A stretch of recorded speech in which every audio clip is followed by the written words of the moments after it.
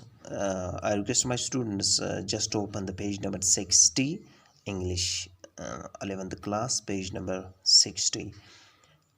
Okay, now I will try to read this story for you. A man is an uncle, and the elders called him Appa. So to us he was always Appamam.